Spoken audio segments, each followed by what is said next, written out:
태초에라는 제목의 말씀으로 오늘 은혜 나누기를 원합니다.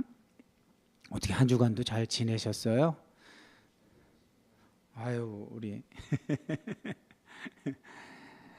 아니, 이제 이 단위에서 무슨 말하기가 겁이 나요, 진짜. 제가 전에 그랬잖아요. 폭염, 열대야, 또 그러다가 또 폭우. 우리 사람이 가진 머리로 과학기술 문명을 발전시켜서 여기까지 왔어도 이런 자연에 꼼짝 못하잖아요, 그죠? 근데 이제 저는 그 섭리를 하나님께 돌렸잖아요.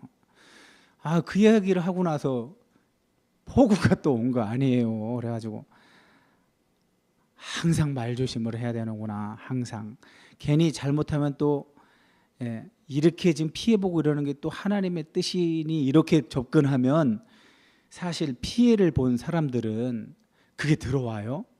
거기다 대고 하나님의 뜻이라고 하면,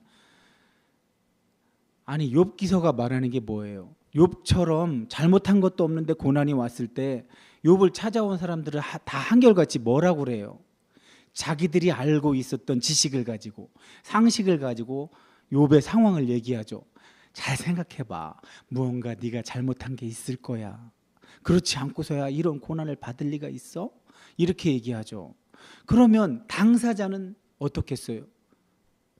그러지 않아도 힘들어 죽겠는데 와서 그런 얘기하면 더 힘들죠.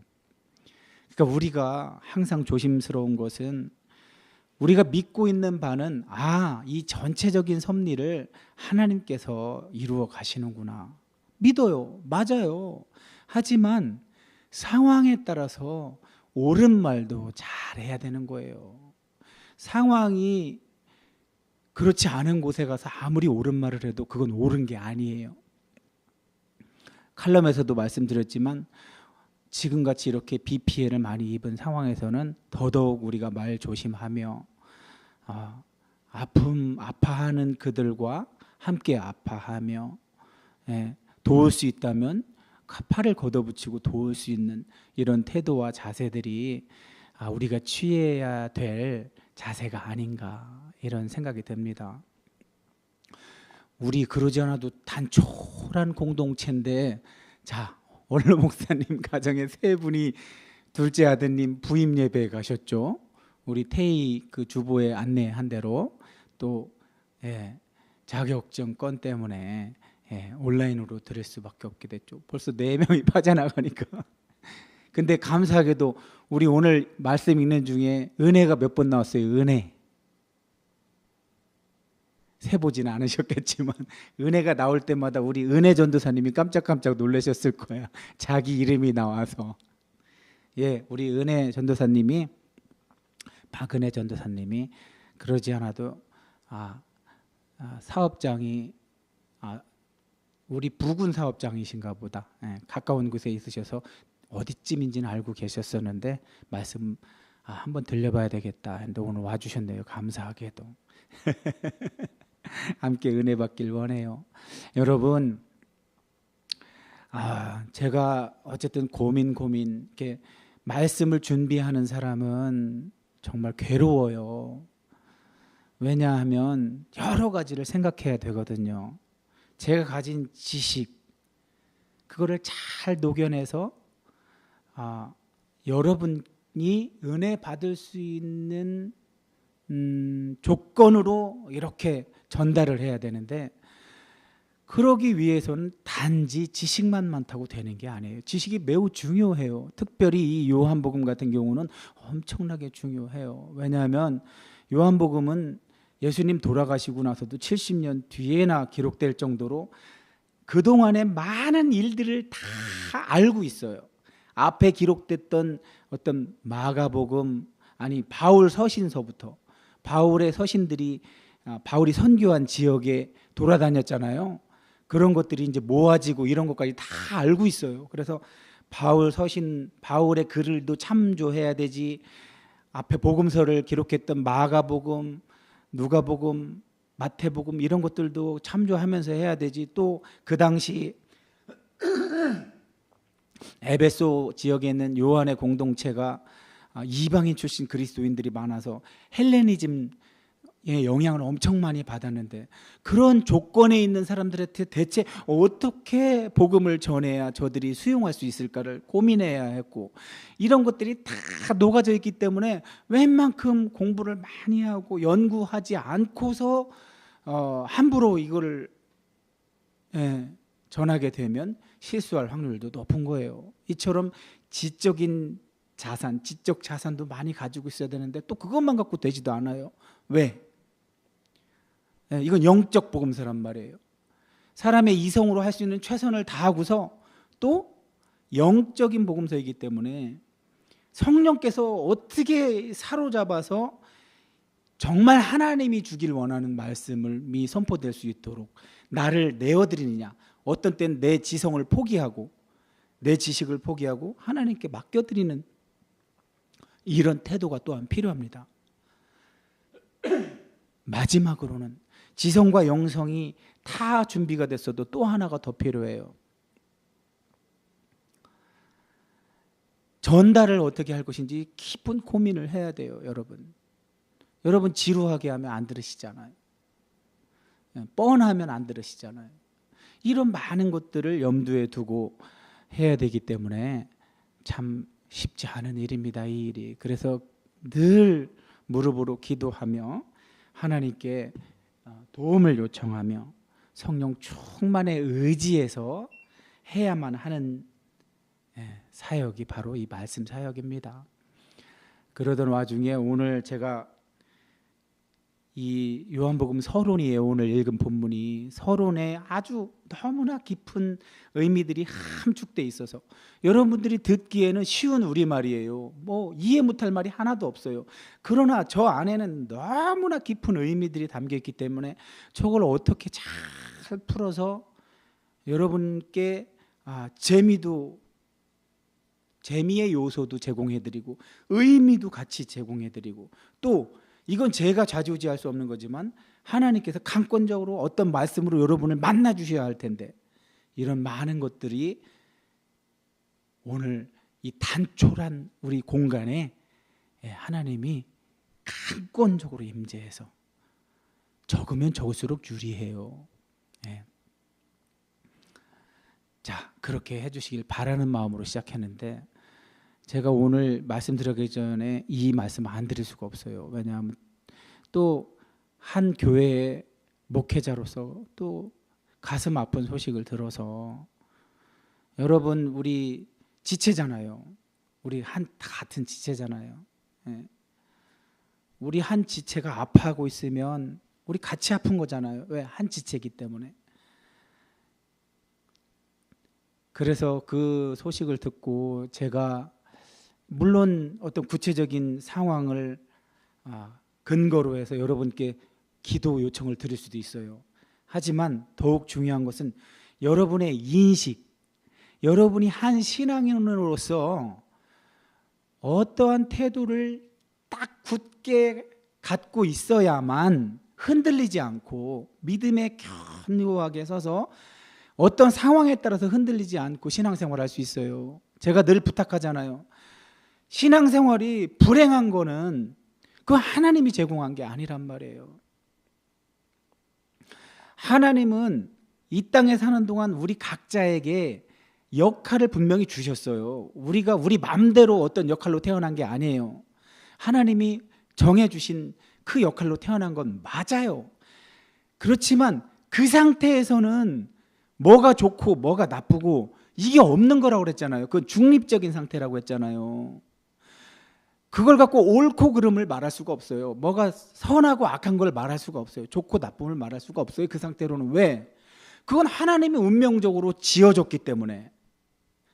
그러나 그 다음부터 이제 선악을 판단해야 되고 옳고 그름, 아름답고 추함을 그 다음부터는 이제 판단하기 시작해야 되는데, 그건 뭐냐 하면 하나님이 하나뿐인 아들을 통해서 이 땅에 하나님과 사람의 관계를 회복하시기로 마음 먹고 예수를 보낸 이상 여러분이 반드시 알아야 하는 것은 우리 인생에서 가장 큰 걸 하나님이 이미 해결해 줬다는 사실이 늘 바탕에 있어야 돼요. 늘 우리 신앙생활의 바탕에 늘 있어야 된단 말이에요. 이 바탕이 흔들리면 맨날 불행해요. 맨날 이 바탕 위에 굳건하게 서 있어야 되는 거예요. 그래서 우리가 살아가면서 어떤 일이 우리에게서 일어나도 그거는 우리를 어떻게 하지 못해요. 우리의 운명을. 왜? 그건 하나님이 이미 해결해 놓으셨기 때문에. 그래서 우린 져도 이기고 이겨도 이긴다고 그래서 말할 수가 있는 거예요. 신앙생활이 불행하지 않으려면 어떠한 일이 발생했을 때 그것에 맨날 믿음의 이 기반이 흔들려서 자꾸 막 원망하고 불평하고 아니면 자폭하고 모르겠다 하고 그냥 그런 태도는 하나님이 원하는 태도가 아니고 하나님이 우리를 다시 회복시켜 놓은 사람이 취하는 태도가 아니에요. 이 땅에서 살아가는 동안 우리가 이성을 사용해서 합리적인 이성을 사용해서 지혜롭게 살아가야 되지만 분명한 건 우리가 이 땅에 살아가는 동안 어떤 일이 우리에게 일어나도 그 일이 궁극적으로 우리를 실패하게 하지는 못한다는 사실만 잊지 않으시면 어떤 사건이 일어날 때마다 일희일비하지 않고 그 속에서 가장 좋은 길을 찾아나갈 수 있단 말이에요. 이걸 늘 명심하셔야 돼요. 이게 안 된다면 우리가 믿는 게 다 헛일인 거예요. 아주 중요한 거 하나만 더 말씀드리고 시작할게요. 진짜 중요한 거예요. 한국교회가 그동안 안타깝게도 너무 구원론, 천국, 지옥 이런 아주 흑백 논리로 가버리는 바람에 중요한 걸 놓쳐버렸어요. 중요한 걸. 그건 뭐냐 하면 제가 그랬잖아요.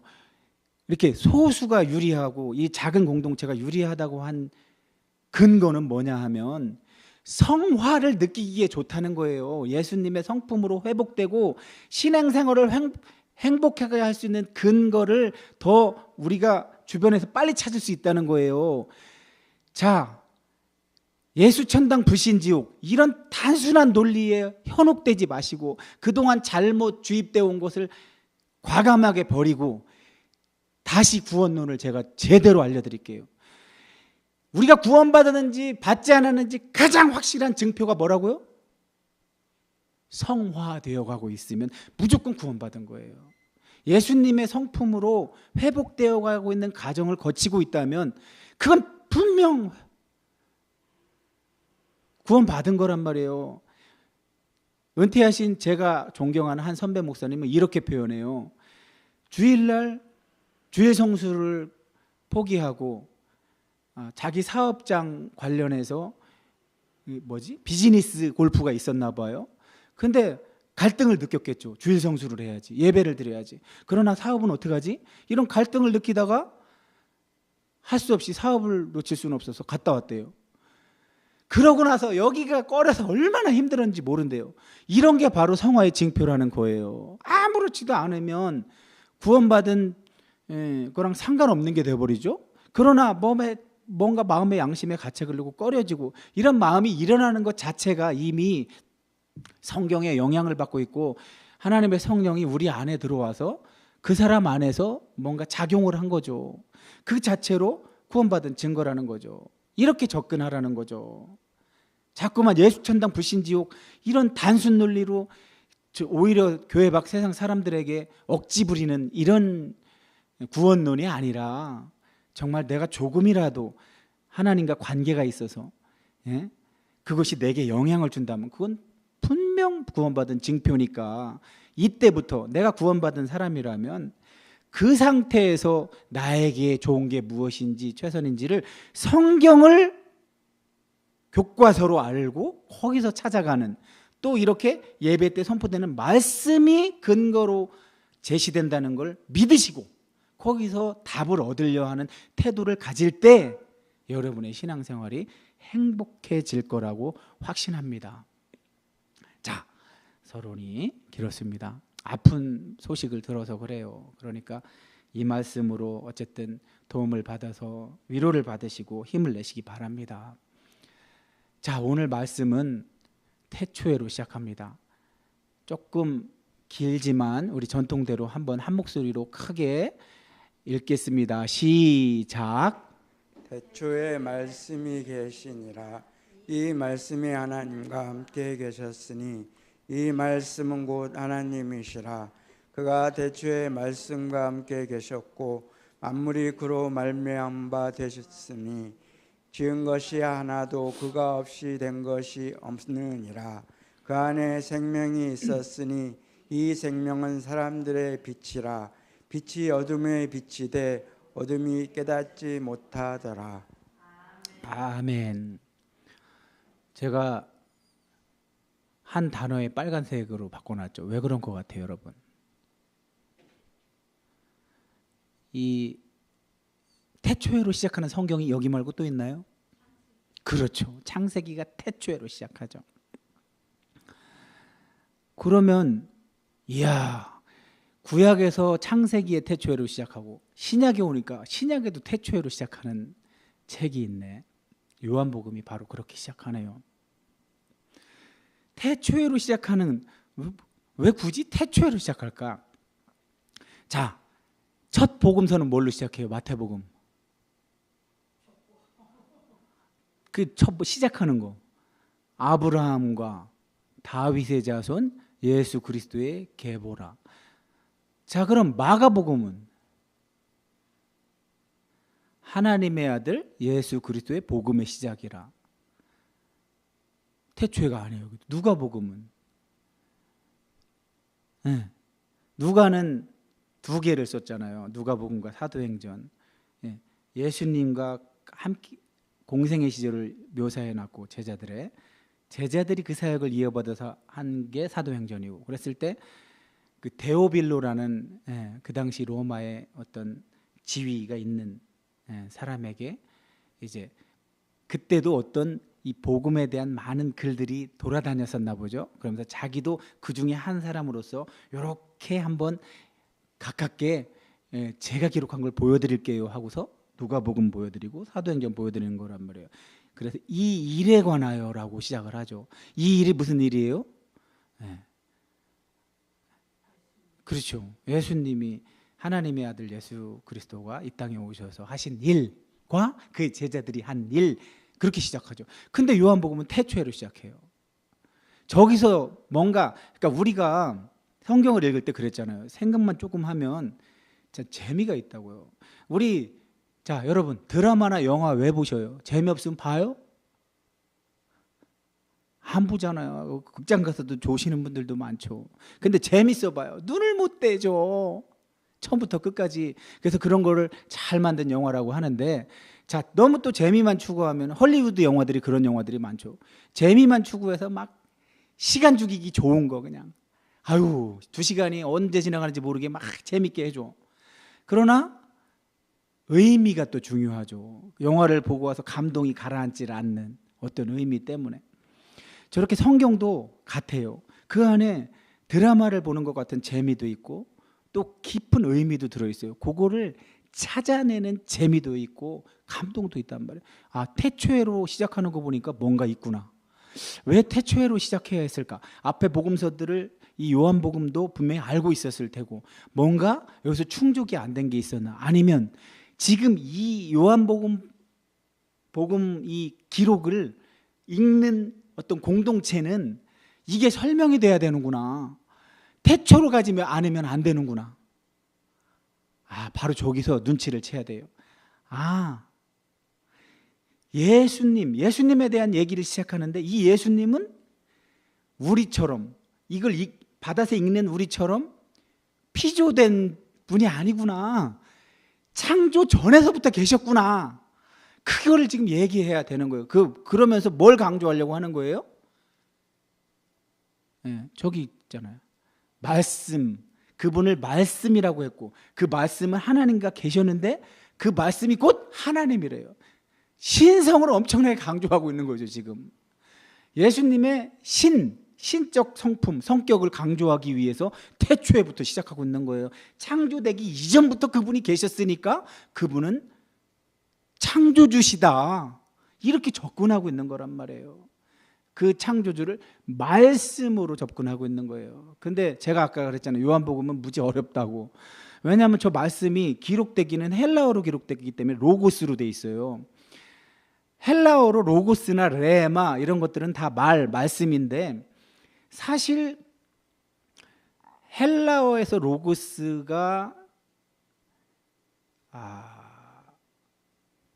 보통 사용하기는 중재자, 어떤 신과 사람을 소통케 하는데 어떤 도움을 주는 존재, 이런 의미가 더 강했어요. 근데 이제 그들 헬레니즘에 익숙한 독자들을 위해서 말씀을 로고스로 기록한 거고, 또 하나 유대인 출신 그리스도인들이 읽을 때는 뭘로? 저 말씀을 히브리어로 뭐라고 했을까요? 제가 여러분한테 여러 번 얘기했죠. 히브리어로 말씀이 뭐예요?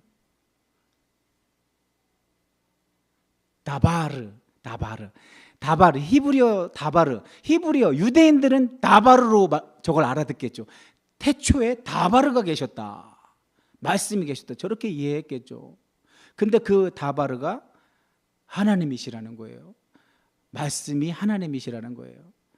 자, 여기서 어떤 충돌이 일어나고 있냐면, 그동안 히브리적 세계관에 익숙했던 사람들과 그리스 철학의 도움을 받아서 헬레니즘적, 예수님 오시기 한 300년 전에 발생했던, 알렉산더 대왕으로부터 발생됐던, 그래서 저 때만 해도 언어를 다 헬라어를 사용했던 사람들, 그래서 영향을 안 받을래야 안 받을 수가 없었던 사람들, 그들이 이 복음서를 딱 맞닥뜨렸을 때 두 세계가 충돌하고 있는 거예요. 지금 어떻게? 이쪽 히브리적 세계관은 뭐가 더 중요해요? 세계관에서 믿음이 중요한 세계관. 그래서 믿으면 행동하는. 그래서 다바르 자체도 말인데 벌써 뭐예요? 말인데, 말이 곧 사건이고, 말이 곧 일이고, 말이 곧 행위고, 믿으면 순종하고, 이게 자연스러운 세계관이 히브리적 세계관, 헤브라이즘이고, 이쪽 헬레니즘은 철학자들은 뭐라고 그랬어요? 의심하는 사람들, 생각하는 사람들, 분석하는 사람들, 이렇게 지금 두 세계가 충돌하고 있는 거예요. 지금 요한복음 안에서. 그래서 저기는 벌써 로고스 하면 로고스의 이성이란 뜻도 있어요. 이성. 어떤 영혼 안에 이 생각하는 능력이 쑥 들어가 있는 상태.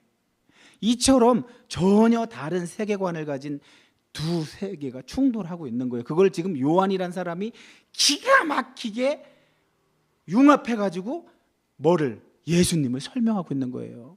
두 세계관에 있는 사람들을 다 만족시키기 위해서. 왜 저렇게밖에 할 수 없었을까요? 왜 저렇게 두 세계관에 다 만족시키기 위해서 태초란 거를 가져왔고, 이 예수님은 그냥 사람이 아니에요. 그냥 사람이 아니라 창조 때에 이미 하나님과 함께 창조를 하신 분이란 말이에요. 이렇게 신성을 가져올 수밖에 없었던 이유가 뭘까요? 그 당시 헬레니즘 세계에서는 신이 사람이 될 수 없다고 생각했거든요. 그래서 그냥 예수님을 그냥 좀 잘난 사람, 그 정도로만 생각했던 거죠. 그래서 그걸 만족시키려고 지금 예수님이 신이었다는 걸 확실하게 인식시키려고 저렇게 태초를 가져오고, 그 태초에 벌써 계셨다. 뭘로 계셨느냐? 말씀으로 계셨다.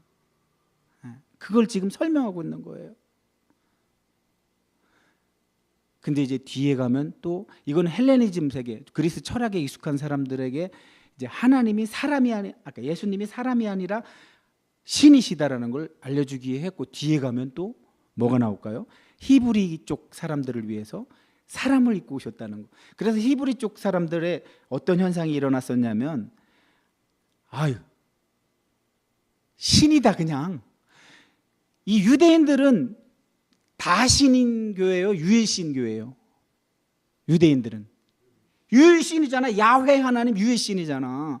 근데 신이 둘일 수 있어? 말도 안 돼. 그래서 예수님을 그냥 신일 뿐이야. 예수님의 인성을 무시하는 게 돼버려죠. 그래서 예수님은 가짜 몸이다. 이렇게 접근하니까 또 예수님은 육신을 입고 이 땅에 오셨다는 걸 강조하게 되는 거예요. 뒤에서. 어쨌든 이런 배경을 알고 읽으면 여러분이 이해하기가 훨씬 좋은 거예요.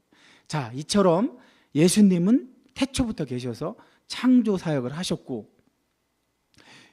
만물이 그분으로 말미암아 지은 게 되었는데 하나도, 그러니까 모든 피조는, 그러니까 우린 다 피조예요. 여기 만물은 다 피조예요. 피조. 사람이고 짐승이고 모든 물건이고 자연이고 다 피조인데 피조가 아닌 분은 오직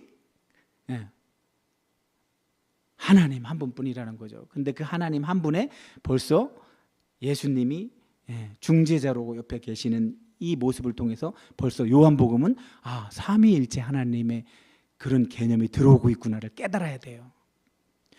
자, 근데 그 말씀 안에 생명이 있었대요. 생명.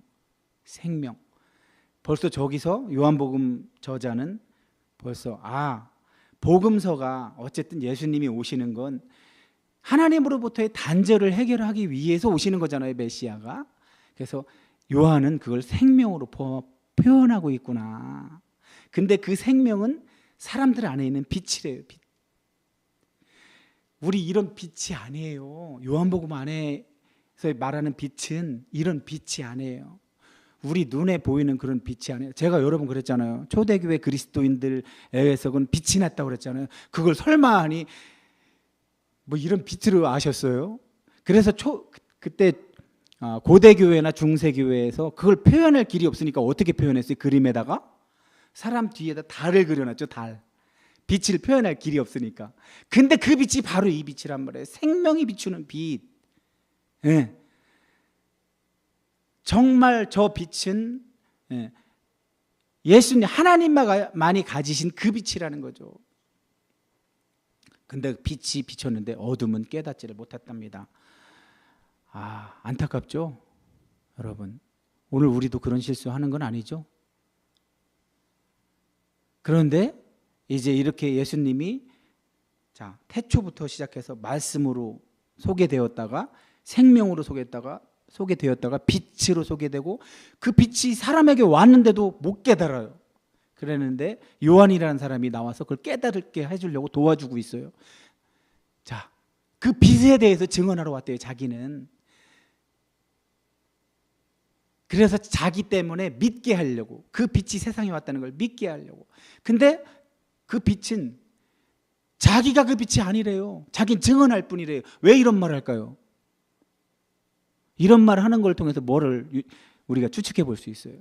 사람들이 또 어리석게도 요한 보고 메시아 아니야 그랬겠지. 세례 요한 메시아설이 실제 있었어요. 왜? 말라기서에 보면 새 선지자가 온다고 그랬잖아요. 근데 그게 엘리야로 표현됐죠. 엘리야. 근데 누가 엘리야랑 비슷해? 세례 요한이. 왜? 낙타 털옷을 입고 석청을 먹고. 그러니까 세례 요한이 행하는 행동이 꼭 엘리야 같으니까 메시아인가 보다.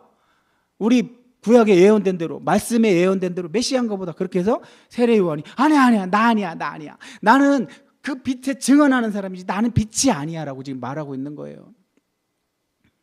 그러면서 그 빛에 대해서 지금 증언하고 있는 거예요. 그 빛이 있었는데 세상에 계셨으면서 그분이 세상을 창조했대요.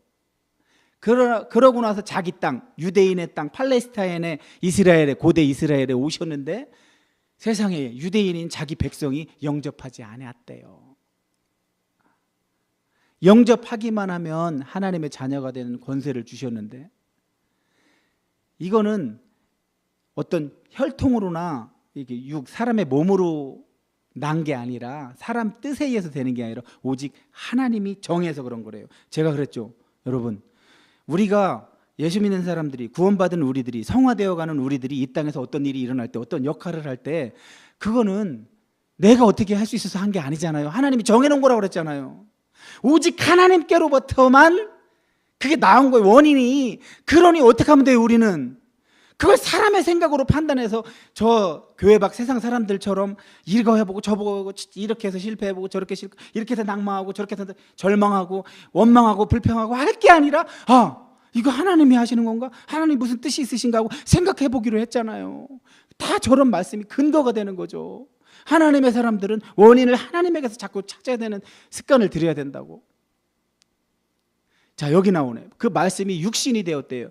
우리처럼 몸을 입고 왔대요. 왜? 유대인들은 유일신이니까 하나님은 한 분인데 대체 그럼 예수님은 하나님이면 하나님은 누구고 예수님은 누구고? 아이 가짜다. 그러고 신이 고통받을 리가 있어. 이렇게 오해를 했다고 그랬잖아요.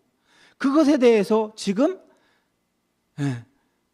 변증하고 있는 거예요. 아니다. 말씀이 그 태초에 계셨던 말씀이 우리처럼 사람의 몸을 입고 오셔서 지금 계신 거다. 예수님 상태로 계신 거다. 우리가 지금 그분의 영광을 보는 거다. 그 안에 은혜와 진리가 충만하더라.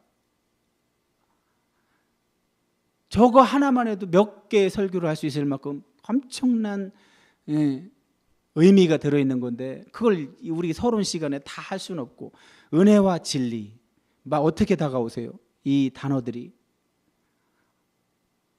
예수님이 오신 것은 전적으로 하나님이 우리를 사랑하셔서 긍휼히 여기셨기 때문에 보내셨다는 뜻이 그 안에 다 들어있는 거죠. 또 진리라는 거는 이분만이 답이라는 거예요. 이분만이 답이라는 거예요. 다른 데서 답 찾지 말라는 거예요. 이렇게 단순하게 이해하세요. 오늘은 왜? 뒤로 가면 갈수록 이게 맞다는 거를 뒤로 가면 갈수록 수긍하게 될 테니까요. 그러면서 요한이 증언해서 외쳤대요. 내가 전에 말했지 않느냐? 내 뒤에 오시는 이가 나보다 앞선 것은 나보다 먼저 계심이라. 그분이 바로 이분이다. 나보다 먼저 계셨다는 걸 의미하는 건 뭐예요? 이분은 나와 같은 피조물이 아니다. 내가 이분보다 이 땅에는 먼저 태어났지만 6개월 먼저 태어났죠. 그죠? 그렇지만 그게 문제가 아니다. 이분은 그 전부터 계신 분이다 하고 증언하고 있는 거예요. 자, 오늘 마지막 말씀. 우리가 다 그의 충만한 데서 받으니 은혜 위에 은혜라. 이런 일들이 다 세팅된 건 오직 하나님이 우리 사람을 너무나 사랑하셔서 하신 일이다. 하나님의 우리를 사랑하시는 그 지극한 사랑의 표현이 바로 하나뿐인 독생하신 아들을 이렇게 사람의 모습으로 보내준 거다. 율법이라는 건 모세로 말미암아 모세를 통해서 준 거지만 임시로 준 거죠. 임시로 말씀을 맡겨놓은 거죠. 왜? 악이 더 이상 창궐하지 않도록 이 율법만 잘 지켜도 악이라는 것이 더 이상 막 온통 그 홍수로 멸망할 정도로 악이 생기진 않을 거야. 이것만 잘 지켜도 하고 선택한 백성한테 이걸 잠시 맡겨둔 거죠. 그거예요. 율법은 모세로. 저기서 율법도 사실은 안타깝게도 헬라어 노모스라는 것 때문에 저렇게 번역을 했는데 저건 좋은 번역이 아니에요. 토라에 대한 번역을 율법보다는 가르침이라고 하는 게 더 좋다고 그랬잖아요. 가르침이라고 해야 그 의미를 거의 다 담을 수 있는 거예요. 근데 율법으로 축소시켜버리면 자꾸만 율법주의자 만들어요. 율법주의자. 어찌되었든 모세를 통해서는 임시적인 말씀을 맡겨서 악이 더 이상 니네가 사는 곳에서 땅에서 악이 창궐하지 않도록 제어하는 기능을 줬다면 은혜와 진리는 예수님 통해서 온 거다. 은혜와 진리가 실제로 구원하는 거다. 니네를 하나님이 지극히 사람을 사랑해서 아들을 보내는 거, 그게 바로 진짜 구원이다. 진짜 하나님과 틀어졌던 관계를 회복해 주는 거다.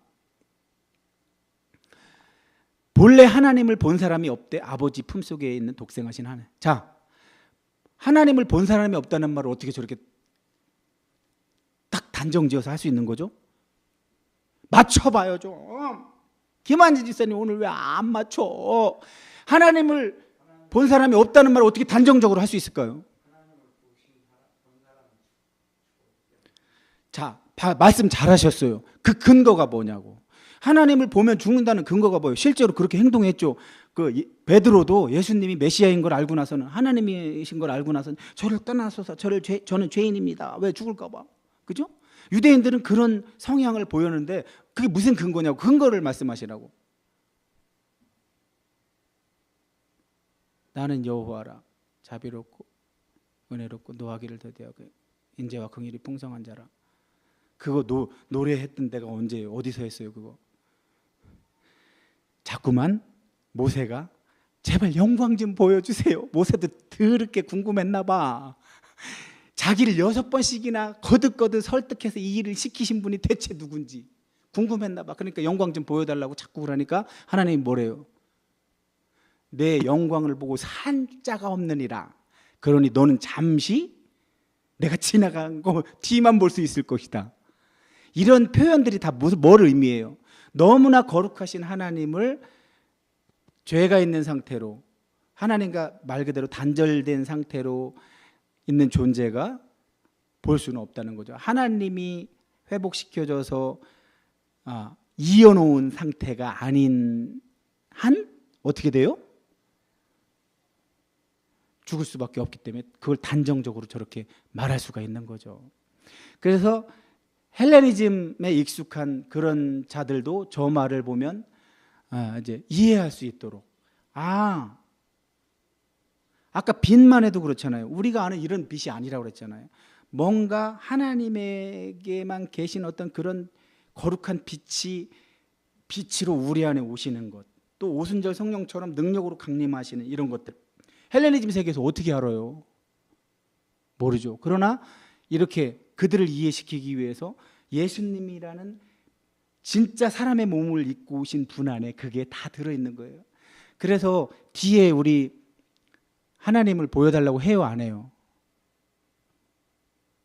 14장 같은 데 가면 빌립이 얘기하잖아요.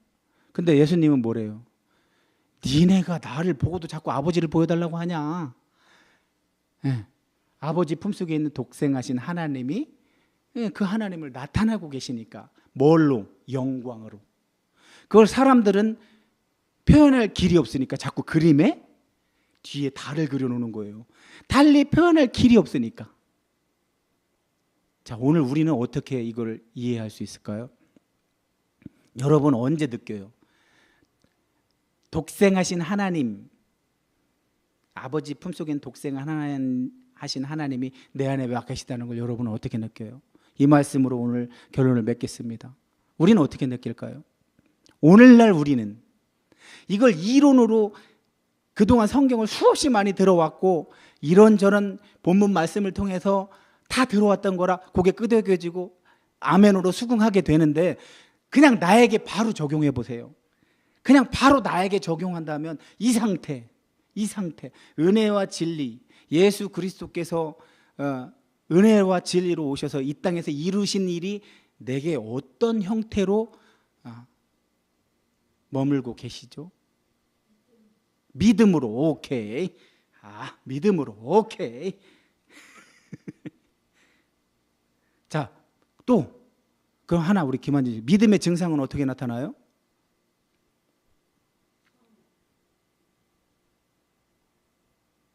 그 믿음의 성령 때문에 믿음이 우리 안에 들어와 있는 걸 인식한다면 그 증상이 어떠냐고요?